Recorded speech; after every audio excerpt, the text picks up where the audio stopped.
ұйғыр қағанаты 745-840 жылдар аралығы орталық Азияның шығыс бөлігінде моңғол сортінде шамамен бір ғасыр өмір сүрген түркітілдес тайпалардан қалыптасқан ірі мемлекет.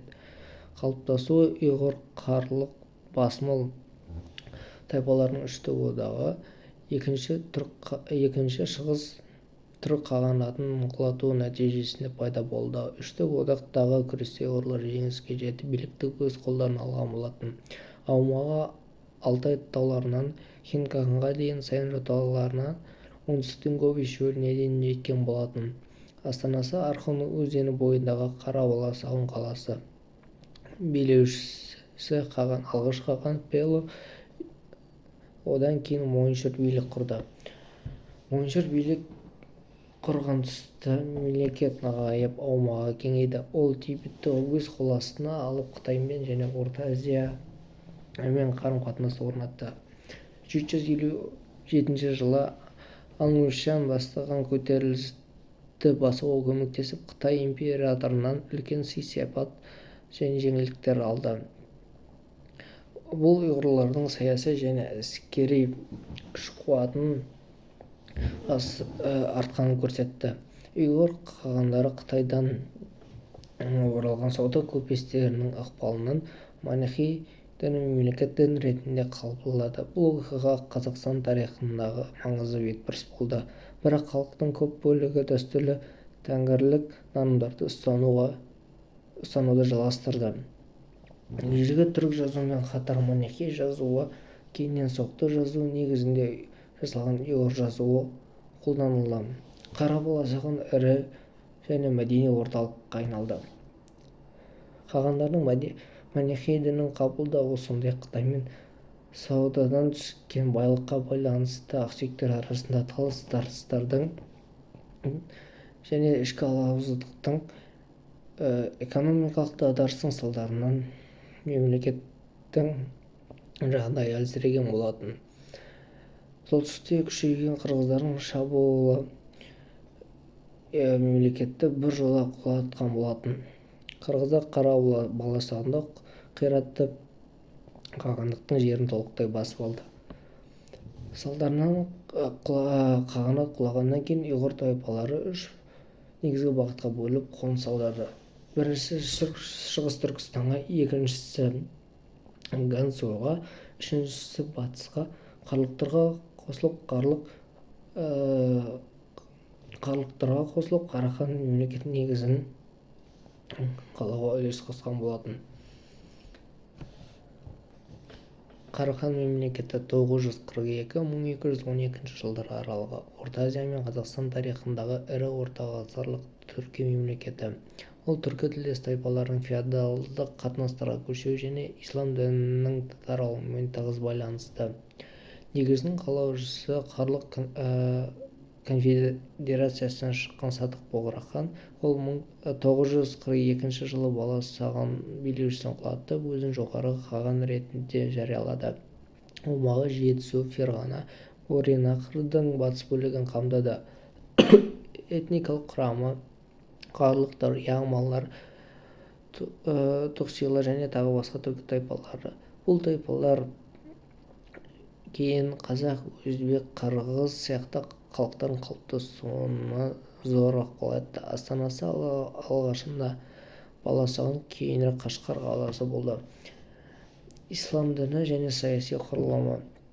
Ислам діні Мұса қағанның 960 жылы ислам дінін мемлекеттік дін ретінде қабылданды. Бұл ішкі бірлікті нығайтуға және мұсылман елдермен, әсіресе заман елдермен байланысты кеңейтуге мүмкіндік берді. Әкімшілік құрылымы қағанат әскери мұрагерлік жүйеден тұрды. Мемлекет бірнеше үлестерге бөлінді. Қақан жоғарғы билеуші болды және оның ұрпақтары мен туыстары мемлекеттің жеке бөліктерін биледі.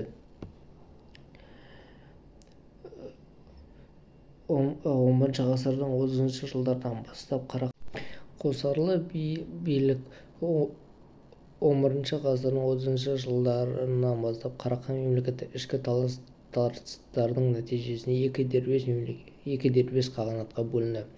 Шығыс Қарахан қағанаты Жетісу шығыс Түркістан орталығы Баласағұн, екіншісі батыс Қарахан қағанаты Мауреннахр орталығы Үскен, кейін Самарқанд.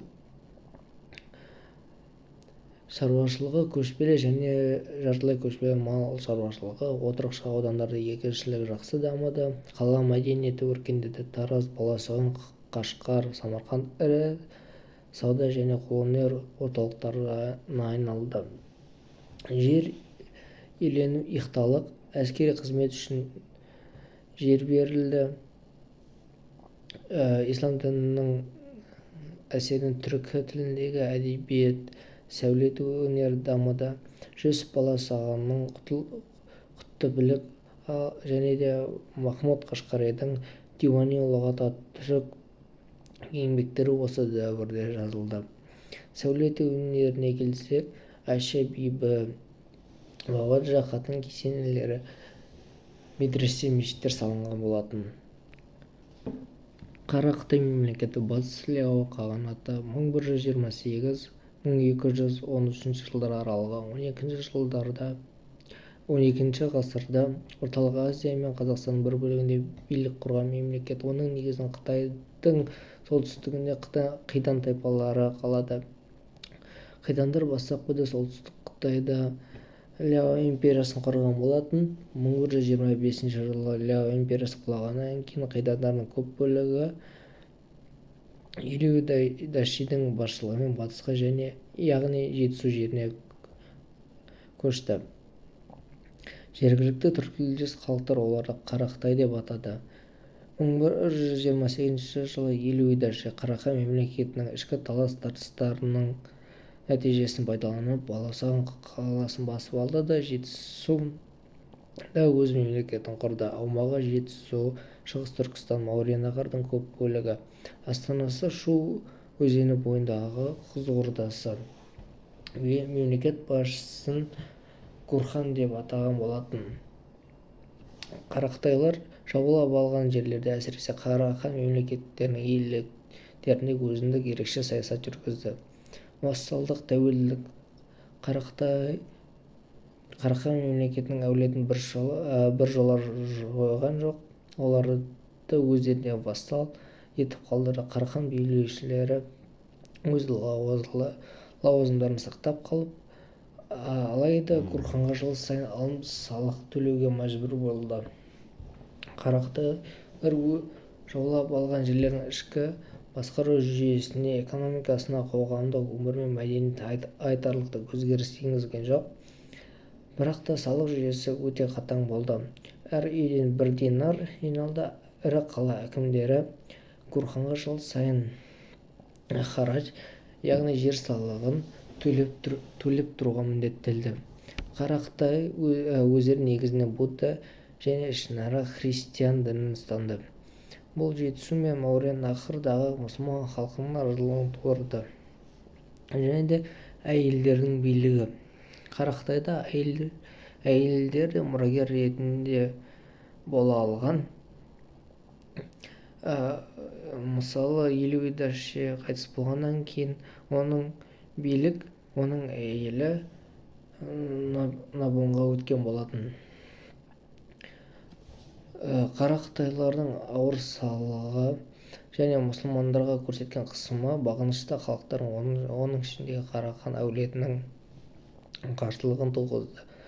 1210 жылы Хорезм-Шах Мұхаммед Самарқан билеушісімен одақтасып, Тараз маңындағы Қарақытайлардың әскеріне күйрете соққы берді. 1208 жылдан бастап Жетісуға Монғолиядан ығысқан Найман ханы күшлік бастаған наймандар келіп қоныстанды. Жойылуы 1213 жылы Найман ханы күшлік Қарақытайлардың ең соңғы Гурханы Жигулуды қолға түсіріп, Қарақытай иеліктерін басып алды. Осылайша Қарақытай мемлекеті өмір сүруін тоқтатқан болатын. Қарақытайлардың келуі Қарахан мемлекетінің әлсіреуін тездетіп, Орта Азиядағы жағдайды одан әрі шиеленістірген болатын. Қимақ Қыпшақ бірлестігі деп ғасырдың соңы 10-ғасырдың басында Қазақстанның кең байтақ аумағында өмір сүрген екі тайпаның тарихи және этникалық тұрғыдан тығыз байланысын көрсететін мемлекеттік құрылымды айтамыз. Бұл қимақ қағанаты кезеңі және одан кейінгі Қыпшақ хандығының қалыптасу процесі. Қыпшақтар 7-8 ғасырларда Алтай мен Ертіс өңіріне қоныс аударған. 8 ғасырдың соңына қарай қимақ тайпалары одағына еніп, оның ең әрі күшті құрамдас бөлігіне айналды. Парсы тарихшысы Гордезийдің дерегі бойынша қимақтардың тайпалық одағы 7 тайпадан тұрған болатын. Осылардың ішінде қыпшақтар саны жағынан да әскери-саяси ықпалы жағынан да жоғары болды. Қыпшақтар қимақ мемлекетінің саяси өмірінде үлкен рөл атқарды. Олардың көсемдері қағанаттың әскери жорықтарына белсене қатысып, сондай-ақ қағанаттың әлсіреуі барысында билікті өз қолдарына алған болатын. Қыпшақтардың билікке келуі 11 ғасырдың басында қимақ қағанаты ішкі бытыраңқылық пен сыртқы шабуылдар салдарынан әлсіреді. Осы кезде мемлекеттің құрамындағы ең қуатты тайпа қыпшақтар билікті өз қолына алды. 11 ғасырдың басында әскери-саяси үстемдік қимақ шонжарларынан Елбөрі руынан шыққан Қыпшақ хандарына көшті. Бұрынғы қимақ қағанатының жеріне Қыпшақ хандығы құрылды. Мемлекеттің атауының өзгеруіне қарамастан, Қыпшақтар қимақтардың мемлекет басқару жүйесін, мәдениетін және аумағының бір бөлігін мұрагерлері болды. Қыпшақ хандығының құрылуымен бұрынғы Оғыз даласы атауының орнына Дешті Қыпшақ атауы орнықты. Бұл жаңа атау Алтайдан Еділге дейінгі бүкіл кеңістікке тарады. Қыпшақ хандығы қимақ қағанатының саяси, әкімшілік және әскери жүйесін қабылдап, оны дамытты. Қыпшақ этносының қалыптасуына қимақтардың құрамында болған басқа да түркі тілдес тайпалар еніп, соңында қазақ халқының негізгі компоненттерінің біріне айналды. Қазақ тілі де осы Қыпшақ тілінің негізінде қалыптасты. Екі мемлекет те көне түркі жазуын пайдаланып, бұл орта ғасырлық түркі мәдениетін сабақтастығын қалыптастырды. Қорыта айтқанда, қимақ Қыпшақ бірлестігі қимақ қағанатының құрамындағы қыпшақтардың біртіндеп күшейіп, билікті өз қолдарына алып, соңында қағанаттың аумағында жаңа ірі Қыпшақ хандығының құрылуымен сипатталатын тарихи процесс.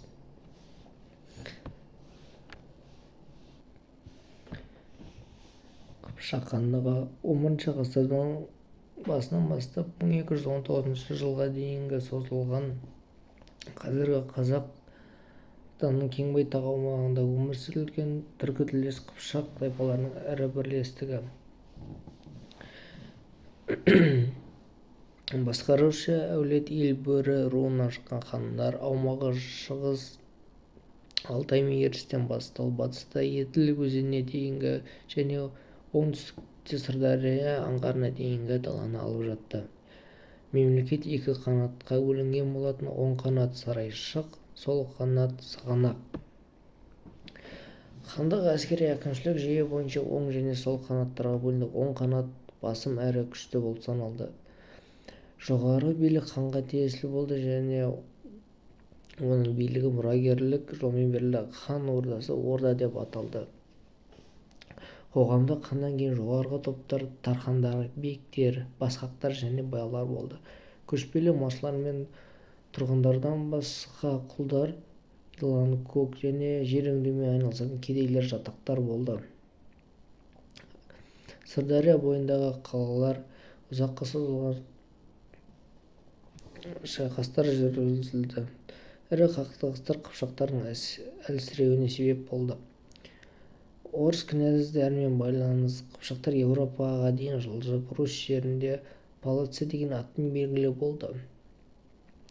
Олар орыс князьдерімен үнемі соғысып отырды, бірақ кейде әскери одақ құрған болатын. Тарихи маңызы: Дешті Қыпшақтары бұл кезең Еуразия тарихында Дешті Қыпшақ деген атаумен танылып, Қыпшақ тілінде қыпшақ тілінің үстемдік етуімен сипатталды. Қыпшақтар қазақ халқының қалыптасуына негіз болған ең ірі және шешуші этникалық компоненттердің бірі болып табылады. Қазіргі қазақтардың көптеген ру-тайпалары осы Қыпшақ бірлестігінен тарайды. Қыпшақ хандығы кейін Алтын Орда, Ноғай ордасы және Қазақ хандығы сияқты мемлекеттерге мемлекеттік, саяси және этникалық тұрғыдан тікелей әсер етті. Найман, Керей, Меркіт 12-13 ғасырлардың басында Орталық Азияның шығысы мен Моңғолия аумағында өмір сүрген. Шыңғысхан империясының құрылуына дейін жеке мемлекет бірлестіктер ретінде өмір сүрген тайпалар болатын. Бұл ұлыстар кейін қазақ халқының құрамына енген маңызды этникалық компоненттер болып табылады. Найман ұлысы 12 ғасырдың ортасы Батыс Моңғолия, Алтай таулары, Ертіс өзенінің жоғары ағысы және шығыс Қазақстанның бір бөлігі. Астанасы Балықты. Белгілі билеушісі Инанш Білге хан, мемлекетті нығайтқан бұйрық және Даян соңғы билеушісі. Наймандар өз заманындағы ең өркениетті көшпелі мемлекеттердің бірі болды. Олар ұйғыр жазуы Наймандар өз заманындағы ең өркениетті көшпелі мемлекеттің бірі болды. Олар ұйғыр жазуын қолданған болатын. Оларда қалалар сауда мен қолөнер орталығы ретінде танылған болатын. 1204 жылы Шыңғысхан Даян ханды жеңді. Даян ханның ұлы Күшлік хан Жетісуға қашып, Қарақтай мемлекетінің билігін тартып алып, Найман билігін сол жерде жалғастырды.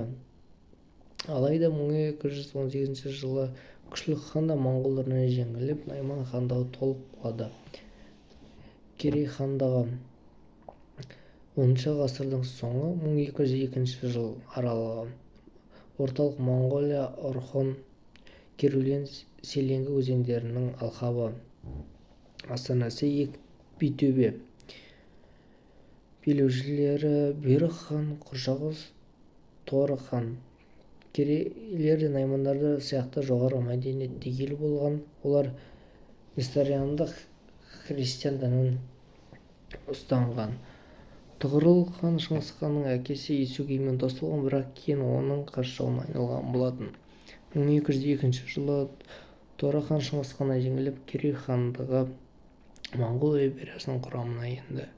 Керейлердің көп бөлігі кейіннен қазақ пен басқа түрік халықтарының құрамына сіңісті.